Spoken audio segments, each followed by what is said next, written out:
Halo guys, perkenalkan aku dengan Adinda Taulending. Kali ini aku akan menggali tentang kalimat-kalimat efektif.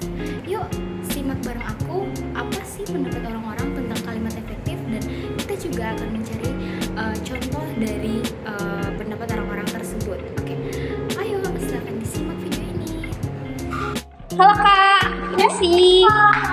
Oke Kak, aku mau nanya-nanya dong sama kakak-kakak, boleh nggak? Boleh banget. Oke, kalau gitu aku mau nanya-nanya tentang kalimat efektif nih Kak. Nah, menurut kakak kalimat efektif itu apa sih Kak? Siapa yang mau jawab? Kamu dulu deh. Siapa? Oke, terserah. Kalau menurut aku ya, kalimat efektif itu kalimat yang isinya itu bisa memberikan gagasan dan juga makna kepada seseorang dengan informasi yang tepat dan mereka bisa cepat mengerti gitu. Oke, kalau menurut kakak? Kalau menurut aku tuh kalimat efektif itu merupakan kalimat yang memperhatikan ejaan, terus dan pemilihan katanya itu tepat. Jadi orang bisa mengerti dengan baik gitu. Oke, kalau begitu terima kasih ya Kak. Sama-sama. Ya. Dalam buku yang pernah saya baca, kalimat efektif merupakan suatu kalimat yang mudah dimengerti oleh pembaca maupun pendengarnya. Kalimat efektif juga memiliki suatu diksi yang tepat yang berada dalamnya dan juga memiliki kaidah bahasa yang berlaku. Ciri-ciri dari kalimat efektif adalah 1. Kesatuan gagasan, 2. Kepaduan, 3. Kelogisan, kehematan, dan juga menggunakan ejaan dalam bahasa yang baku. Hai Alicia. Halo Natasha, lagi ngapain? Ini lagi baca buku ini loh, bagian sini. Tapi yang aku baca sih dari buku ini tuh ada kalimat yang menurut aku tuh kurang efektif. Coba deh kamu lihat. Oke, aku pinjam dulu ya. Pas banget sih, aku lagi pelajaran kalimat tidak efektif juga. Oh iya. Oh ya ini ya? Ini kan? Iya ini. Oh dia kayak pemborosan kata gitu nggak sih? Kayak tanda-tanda keajaiban kuasa-kuasa. Iya. Itu kayak nggak efektif banget ya. Nah, setahu aku ya yang dijelasin sama dosen aku itu harusnya kalimat efektif itu dia nggak bertele-tele gitu.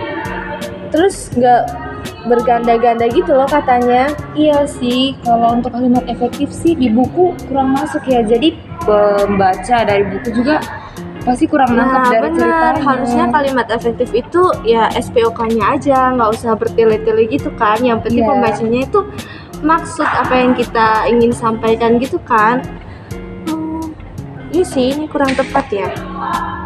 Oke deh, kalau kayak gini kita jadi tahu kan penerapan kalimat efektif dan tidak efektif. Iya bener banget Sa. Oh Mel, sebelum berangkat ke sini tadi aku ngeliat banner. Kamu mau nggak kita buat banner juga? Boleh. Isinya sih sebenarnya 6 langkah cuci tangan. Aku udah siapin kata-katanya. Menurut kamu ini udah bagus atau harus ada yang diubah? Udah bagus sih sebenarnya. Tapi penjelasan tentang cuci tangan itu masih terlalu panjang.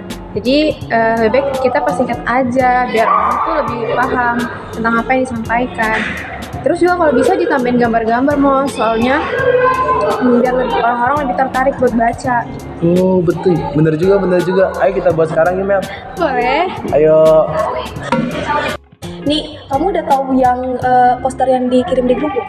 Di grup? Belum deh, aku belum cek grup. Yang mana sih? Menurutmu ini kalimatnya kayak nggak efektif gitu nggak sih nih? Bener-bener gak efektif sih menurut aku. Soalnya ini tuh dia kalimatnya HTS itu apa sih? Aku Yo juga nggak tahu. WhatsApp para kaum HTS. Hah? Gak ngerti. Iya kan? Padahal kalau misalnya buat poster untuk mengajak orang di media sosial gitu nggak harus kayak gini kan? Soalnya kan kita tahu kan yang bermedia sosial itu nggak cuma kaum kita Iya. doang. Kadang juga orang tua bahkan anak kecil pun Main sosmed. main Iya. sosmed. Jadi saat mereka lihat poster yang kayak gini tuh mereka pasti udah bakal ngerti deh. Yakin. Iya. Terus apa?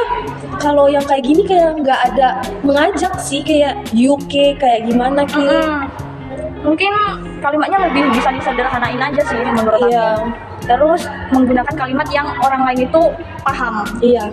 Semua kalangan maksudnya paham. Sederhana tapi mudah dimengerti. Betul, gitu. Iya. Terus kalau menurutku juga kalau misalnya mau buat poster di media sosial untuk kalimat yang efektif itu harus kayak nggak mengandung untuk privasi orang Iya lain. sih, nggak menyinggung privasi Iya, orang apalagi lain. komentar-komentar yang zaman sekarang gitu. Contohnya misalnya kalimatnya mengandung unsur sara atau mungkin pornografi Iya, kan. itu kayak nggak boleh sekali sih. Oh iya, kamu tahu gak sih kalau misalnya kita menyebarkan kalimat-kalimat yang misalnya menghina orang lain atau menyebar isu-isu tentang yang tidak benar dengan orang lain, itu bakal ada hukumannya tahu. Kalau nggak salah UU ITE pasal 28 ayat 2 deh kayaknya, pokoknya Iya. gitu. Apalagi kalimat efektif ini yang kayak kalimat gimana ya?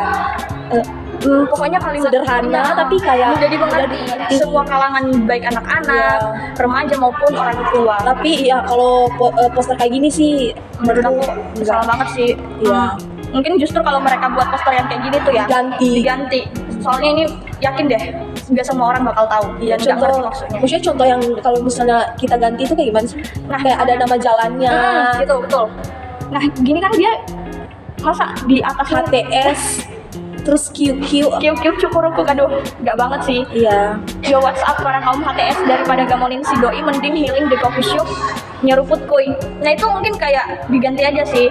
Misalnya sedang dibuka Iya. diskon mungkin, atau enggak deh, misalnya buruan datang ke coffee shop lagi ada diskon besar-besaran 50% di jalan jalan ini. ini. Nah itu kan, itu orang-orang lebih mudah mengerti dan tanpa ada kata-kata misalnya QQ cukurukuk itu kan HTS kayak yang singkat-singkat.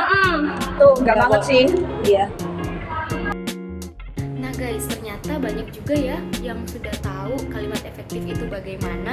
Tapi ada juga beberapa kayak yang udah kita lihat contoh tadi, ada juga beberapa yang masih kurang tepat dalam menerapkan kalimat efektif ini. Nah, tadi juga ada yang udah kasih contoh ya teman-teman. Kita bisa lihat tadi ada yang kasih contoh penerapan kalimat efektif dalam media cetak itu seperti dalam buku, dan juga ada poster dalam media sosial. Terus ada juga kayak yang buat bikin mading, terus itu buat fungsinya di ruang publik. Nah, tadi udah ada beberapa yang kasih contoh ya guys, dan aku ingin menarik kesimpulan dari setiap penjelasan yang udah kita dengar tadi bersama. Nah, menurut aku dari setiap apa yang udah disampaikan sama mereka, menurut aku kalimat efektif itu adalah kalimat yang sederhana namun bermakna.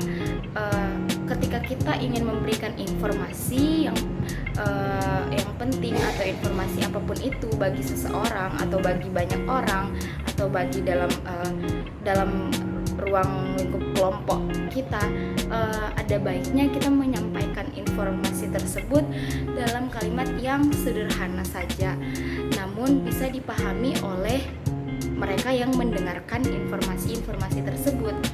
Dan juga kalimat efektif itu dia harus mengandung bahasa-bahasa yang dapat dimengerti oleh setiap kalangan usia, seperti bukan hanya untuk kalangan kaum muda, namun juga bagi para orang tua atau yang sudah dewasa begitu guys. Nah, seperti contoh tadi ada yang kasih contoh poster itu tuh mengandung bahasa yang ya memang dapat dipahami bagi kaum muda, itu asik bagi kaum muda. Namun dalam poster tersebut tidak menutup kemungkinan para orang tua yang membaca informasi tersebut mereka tidak akan paham karena mengandung bahasa-bahasa yang tidak mereka pahami atau bukan bahasa yang umum. Nah, begitu teman-teman. Oke, kalau begitu mungkin dari video ini akan menambah banyak wawasan bagi aku juga, dan semoga juga menambah wawasan bagi teman-teman yang menonton video ini. Apabila video ini masih ada kesalahannya, aku mau minta maaf. Namun apabila ada koreksi, boleh teman-teman sampaikan di kolom komentar yang ada di selesai akhir video ini.